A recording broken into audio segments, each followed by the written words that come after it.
She said she had just discovered a terrifying secret about her soon-to-be ex-husband. She went on TikTok and told the world she wasn't joking. Less than 2 weeks later, she was dead. That is the chilling story at the center of a case that has left thousands of people searching for answers. A TikTok video. Disturbing allegations. Court records revealing a marriage in crisis. Protective orders. A child making a heartbreaking 911 call. And a tragedy that unfolded before anyone could stop it. The story you're about to hear is about 43-year-old TikTok creator Sara Gilson and her estranged husband, 48-year-old youth basketball coach Shawn Duffey. On the night of July 23, 2026, both were found dead inside Sara's home in Owasso, Oklahoma. Police have described the case as an apparent murder-suicide, and the investigation remains ongoing. But how did a marriage end in such a devastating tragedy? Were there warning signs that could have changed the outcome? And what exactly happened during the final weeks leading up to that heartbreaking night? Welcome to Star Life with Precious, where we bring you compelling true crime stories, celebrity headlines, and real-life cases based on verified reports. If you enjoy well-researched documentaries like this one, be sure to subscribe and turn on notifications so you never miss an update. Now let's begin from the very start. Today's story is difficult to hear, but it has captured national attention because it raises important questions about domestic violence, online disclosures, and the warning signs that can sometimes precede unimaginable violence. Before we begin, it's important to remember that some of the claims discussed in this video are allegations contained in court records or made publicly before the incident. They have not been proven in a criminal court, and the investigation remains ongoing. With that said, let's start from the beginning. Sara Gilson was known to many through social media, where she shared moments from her life and connected with followers on TikTok. Like many creators, she appeared to be living an ordinary life on the surface. But behind the scenes, according to court records, her marriage had been breaking down for some time. By the summer of 2026, Sara and her husband, Shawn Duffey, were estranged and involved in legal proceedings. Their relationship had reached a point where Sara sought court protection, saying she feared for her safety. A judge granted an emergency protective order that required Shawn to leave the home and stay away from her while the case moved through the courts. At the time, few outside the family knew how serious the situation had become. Then everything changed with a single TikTok video. At first glance, the video didn't look very different from thousands of other TikToks following a popular trend. Sara Gilson sat calmly in front of the camera, as if she were about to be interviewed for a Netflix documentary. The trend is usually playful. People pretend Netflix is making a documentary about a funny or dramatic moment in their lives. But Sara's version was anything but humorous. Across the screen, she wrote that she was preparing for the day Netflix would make a documentary about her soon-to-be ex-husband, because she had just discovered he was a pedophile. She added in the caption, "I wish I was joking." The video quickly caught people's attention. Some viewers thought she was exaggerating or speaking out of anger during a divorce. Others believed she was trying to warn people about something she felt was serious. At the time, no one could have predicted that this would become one of the last public messages she would ever share. Looking back now, many people have returned to that video with completely different emotions. What once seemed like another social media post now feels deeply unsettling. Thousands of comments began appearing from people saying they wished someone had stepped in, while others wondered whether Sara was trying to tell the world something she felt couldn't stay hidden any longer. But the TikTok wasn't the only thing happening behind the scenes. According to court records later reviewed by journalists, Sara had already taken legal action before posting that video. Before we continue, I want to ask you something. Do you think Sara could have avoided this tragedy if she had remained silent after taking legal action against her husband? Or do you think the tragedy could have happened anyway, whether she spoke publicly or not? What do you think? Share your thoughts in the comments below. On June 10th, more than a month before the tragedy, she filed for an emergency protective order against her estranged husband, Shawn Duffey. The court granted the request immediately. According to those records, Shawn was ordered to leave the family home and remain at least 100 yards away from Sara. The protective order was later extended through late August, showing that the legal process was still active when everything unfolded. The court filings reportedly included claims that Shawn had access to a firearm, had threatened suicide, and had left after those events. These were allegations made in the request for the protective order. They were part of the court documents but had not been tested in a criminal trial. As investigators and journalists continued reviewing public records, another development emerged that added even more attention to the case. The same day Sara sought her emergency protective order, another family also went to court. A mother filed a protective order on behalf of her 15-year-old daughter. According to court records, the teenager had played on a youth basketball team coached by Shawn Duffey. The filing alleged inappropriate conduct, including unwanted physical contact, messages, and other behavior that deeply concerned the girl's family. These were allegations contained in the court filings and had not been resolved in a criminal court. When these records became public after Sara's death, many people began connecting the timeline. One question echoed across social media. Did Sara know about these allegations before she posted her TikTok? Or did she learn something that convinced her she needed to speak publicly? At this point, there are no official answers to those questions. Investigators have not publicly explained exactly what Sara knew or when she learned it. That uncertainty has become one of the biggest mysteries surrounding the case. As the days passed, what appeared online was only a small part of a much larger story unfolding behind closed doors. And then came the night of July 23rd. A night that would forever change the lives of everyone connected to this family. For weeks, Sara Gilson had been trying to move forward with her life. She had taken legal steps to protect herself. She had spoken publicly in a way that caught the attention of thousands of people online. And according to court records, the legal process surrounding her protective order was still active. Then came the night of July 23, 2026. It was a Thursday evening in Owasso, Oklahoma.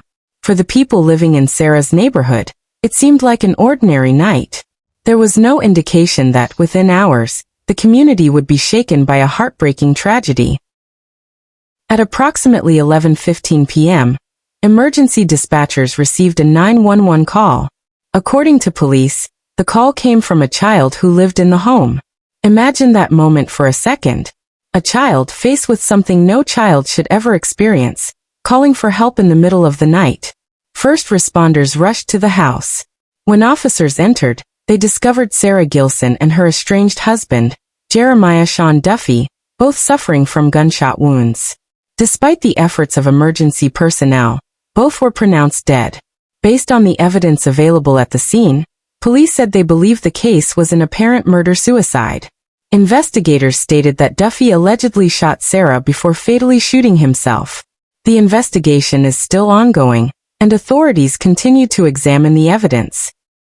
As news spread, people who had seen Sara's TikTok just days earlier were stunned. Many rushed back to watch the video again. Comments that had once been lighthearted were replaced with grief, disbelief, and heartbreak. Some viewers wrote that they wished they had realized how serious the situation was. Others expressed sympathy for Sara's family and especially for the child who had to make that devastating 911 call. For many people following the case, the tragedy wasn't just about what happened that night. It was about everything that had happened before it. The protective order, the public allegations, the legal proceedings, the warning signs that now seemed impossible to ignore.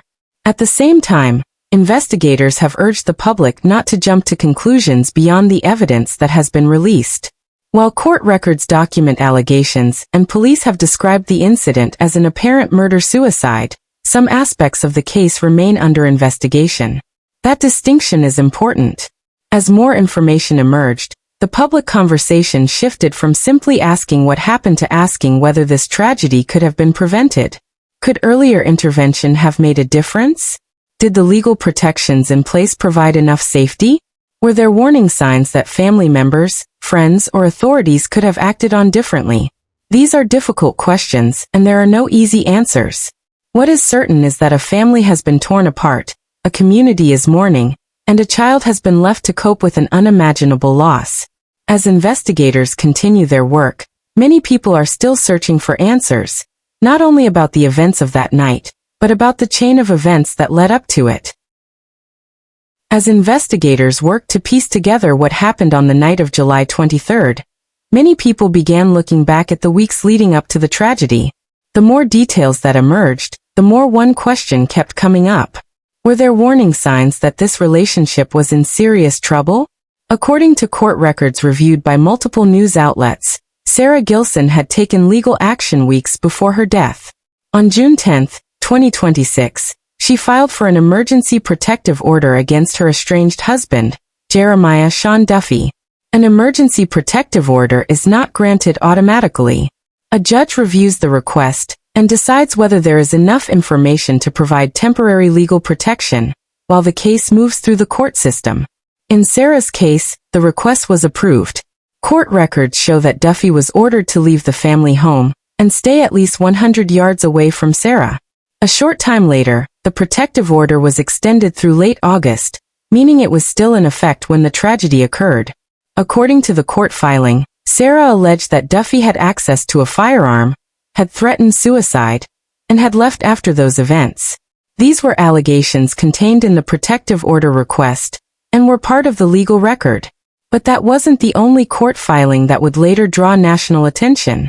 On the very same day Sara sought legal protection, another protective order was filed in the same county.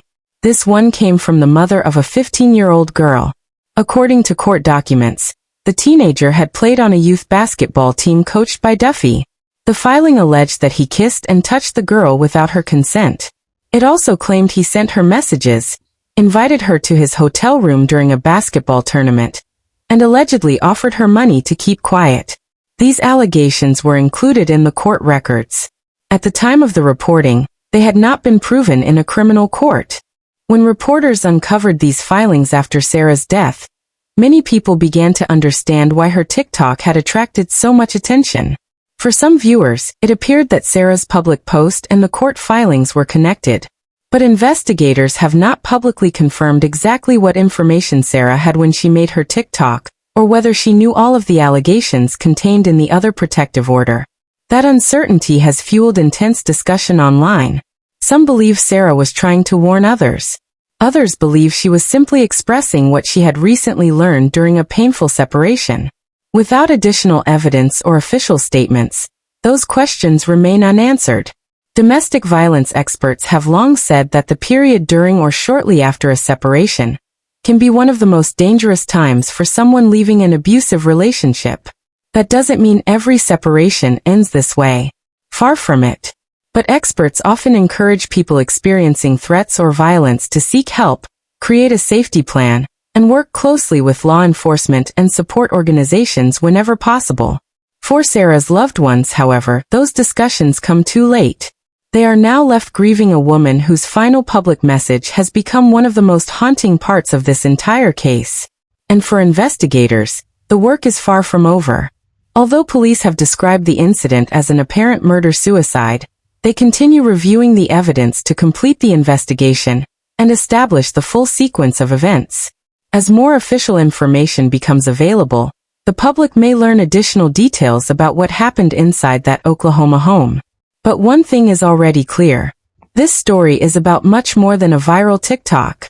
It is about a family in crisis, legal battles, allegations, and a tragedy that has sparked difficult conversations across the country. Who were Sara Gilson and Shawn Duffey? Before this heartbreaking tragedy made national headlines, Sara Gilson was known by many through her TikTok account, where she shared moments from her daily life. She was a 43-year-old mother and content creator who, according to court records, was in the process of ending her marriage to Shawn Duffey. Duffey, 48, had worked as a youth basketball coach in Oklahoma. As their marriage broke down, the two became involved in legal proceedings, with Sara seeking a protective order that required him to stay away from her and leave the family home while the case remained before the court. The couple also shared a child. Authorities have not publicly released the child's age or identity in order to protect the child's privacy. As investigators continue their work, many questions remain unanswered.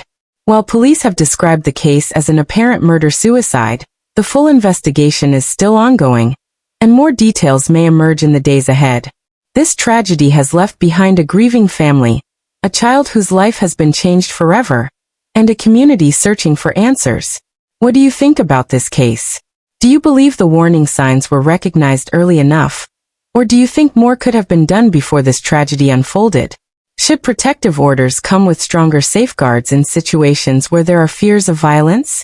Share your thoughts respectfully in the comments below. Please remember that this case involves real people and a child who has suffered an unimaginable loss. Let's keep the discussion thoughtful and respectful. If you found this report informative and want more verified true crime updates, don't forget to like this video, subscribe to the channel, and turn on notifications so you never miss our next story.